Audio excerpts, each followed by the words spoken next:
दामाद की सास पार्ट 2। अब तक आपने सुना कि कावेरी जी अपनी तीनों बेटियों ईशा, मोहिनी और सुहाना की शादी 3 घर जमाई लड़कों के साथ करवा देती है।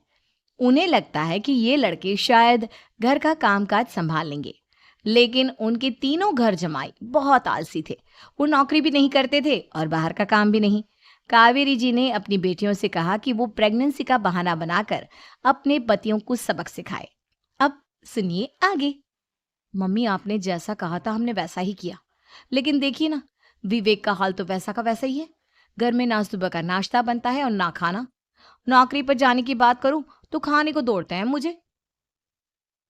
हाँ मम्मी, मैंने भी सुमित को कितनी बार कहा कि अगर नौकरी नहीं करनी तो कोई छोटी सी दुकान ही खोल लो।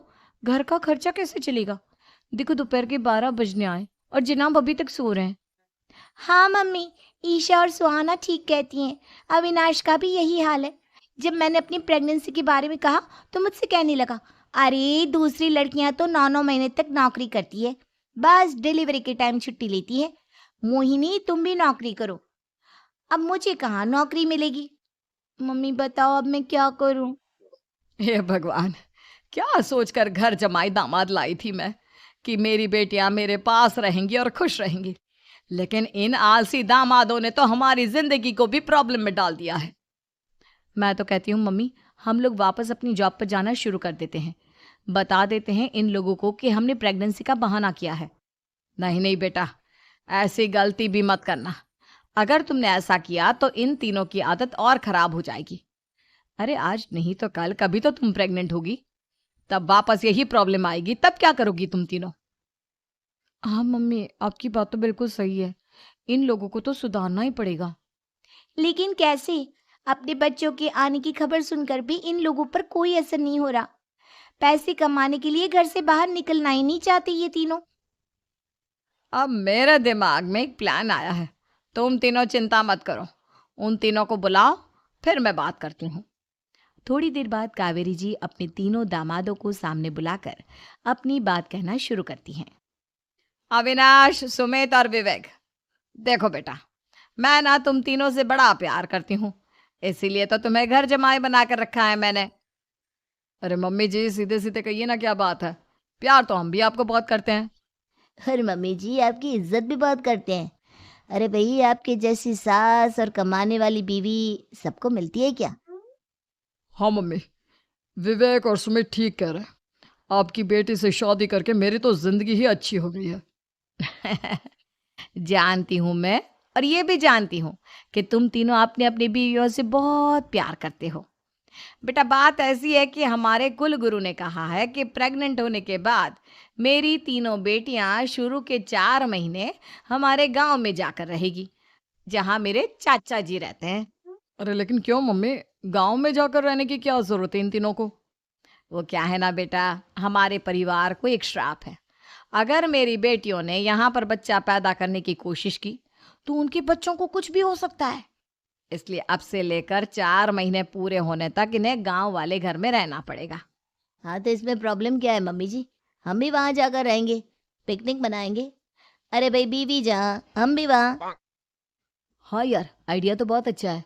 शहर की जिंदगी में रह रहकर परेशान हो चुके हैं, अब कुछ दिन गांव में बिताएंगे। तुम लोग समझने की कोशिश क्यों नहीं करते? तुम में से कोई भी वहां नहीं जा सकता, और मैं यहाँ रहूंगी ना तुम तीनों के साथ।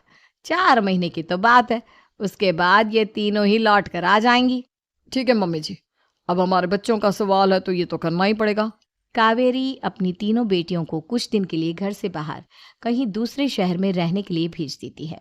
कुछ दिनों के बाद, अरे मम्मी जी, बहुत दिन से पिज्ज़ा नहीं खाया, मंगवाइए ना। क्या बताऊं बेटा, पहले तो बेटियां खर्चा दे देती थी क्योंकि उनकी नौकरी थी, लेकिन अब तो मेरे पास पैसे ही नहीं बचे। थोड़े बहुत पैसे हैं जो बच्चों की डिलीवरी में काम आएंगे। लेकिन मम्मी जी, आपकी बेटियों को वापस आने में तो अभी बहुत वक्त बाकी है। वही सोच सोच कर परेशान हो रही हूँ। सोच रही हूँ कल से दूध भी बंद करवा देती हूँ। अब दूध वाले को देने के लिए पैसे भी तो नहीं है ना। अरे नहीं नहीं मम्मी जी, अगर दूध भी बंद करवा दोगी तो मुझे चाय कहाँ से मिलेगी? और चाय के बिना मैं तो मर ही जाऊंगा। क्या करूं बेटा, इसके अलावा हमारे पास कोई ऑप्शन नहीं है। मेरे पास पैसे ही नहीं बचे। इस तरह कावेरी जी धीरे धीरे अपने तीनों दामादों को पैसे देना बंद कर देती हैं और घर में खाने पीने की चीजें लाना भी बंद कर देती है। अब वो तीनों बुरी तरह से परेशान होने लगे थे और इसलिए एक दिन तीनों प्लान करके घर से बाहर निकलते हैं और बाजार में जाने के बाद, यार अच्छा खाना खाए हुए कितने दिन हो गए, पता नहीं कब अच्छा खाना मिलेगा। हमारी बीवियों के जाने के बाद तो हमारी हालत भिखारियों जैसी हो गई है यार। कुछ भी हो, मुझे तो आज पिज्जा खाना ही खाना है। जेब में 1 रुपया नहीं और पिज्जा खाएगा, कहाँ से आएंगे पैसे? अरे देख वहां सामने बोर्ड पर क्या लिखा हुआ है, कंप्यूटर पर काम करने के लिए एक आदमी की आवश्यकता है। भाई मैं तो जा रहा हूँ, काम करूंगा और शाम तक पैसे लाकर आराम से पिज्जा खाऊंगा। जा जा, तुझे कोई काम नहीं देने वाला, हम तो घर जा रहे हैं। चल भाई सुमित। सुमित और अविनाश वहां से चले जाते हैं और विवेक उस कंप्यूटर शॉप पर सारा दिन काम करके 5,000 रुपए कमा कर घर लौट कर आता है और अपने खाने के लिए अच्छी अच्छी चीजें भी लेकर आता है। ये देखकर विवेक और सुमित के दिल में भी कुछ पैसे कमाने की इच्छा जागती है। अरे सुबह सुबह कहाँ चल दिए तुम? मम्मी जी एक बहुत अच्छी जगह मिली है, कंप्यूटर पर काम करने के 5,000 मिले थे कल मुझे। अगर रोज काम करूंगा तो पूरे 40,000 की तनख्वाह। अरे वाह, ये तो बहुत अच्छी बात है दामाद जी, आपको जाना ही चाहिए। सुमित और अविनाश विवेक को इस तरह तरक्की करते देखकर परेशान हो जाते हैं और वो दोनों भी काम की तलाश में निकल पड़ते हैं। धीरे धीरे उन दोनों को भी काम मिल जाता है।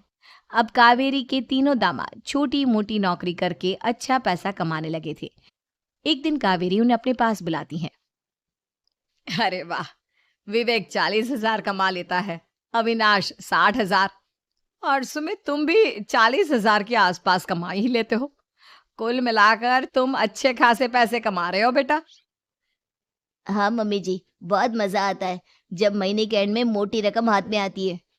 पूछिए मत मम्मी जी, घर में रहकर रोटी बना बनाकर और तो जैसा महसूस होने लगा था मुझे तो। हाँ बेटा, तुम तीनों की बात तो बिल्कुल ठीक है। और जानते हो, अब तुम तीनों की पत्नियां भी वापस लौट कर आने वाली है। लेकिन मम्मी जी अभी तो उन्हें गए सिर्फ 2 महीने हुए हैं, आपने तो कहा था वो 4 महीने के बाद लौट कर आएंगी। ऐसा कुछ नहीं है बेटा, मैं सिर्फ तुम तीनों को सबक सिखाना चाहती थी कि आदमी घर में बैठकर बीवी की कमाई खाता हुआ अच्छा नहीं लगता। इस दुनिया में हर इंसान को मेहनत करनी चाहिए, काम करना चाहिए, चाहे वो औरत हो या आदमी, ताकि अपने परिवार को संभाल सके। कावेरी की बात सुनकर उन तीनों को अपनी गलती का एहसास होता है और कावेरी उन्हें सच बता देती है कि ईशा, सुहाना और मोहिनी शहर में ही कहीं दूसरी जगह रह रहे थे। शाम के वक्त उन तीनों की पत्नियां लौट कर आ जाती है और कावेरी जी का परिवार एक खुशहाल परिवार की तरह रहने लगता है।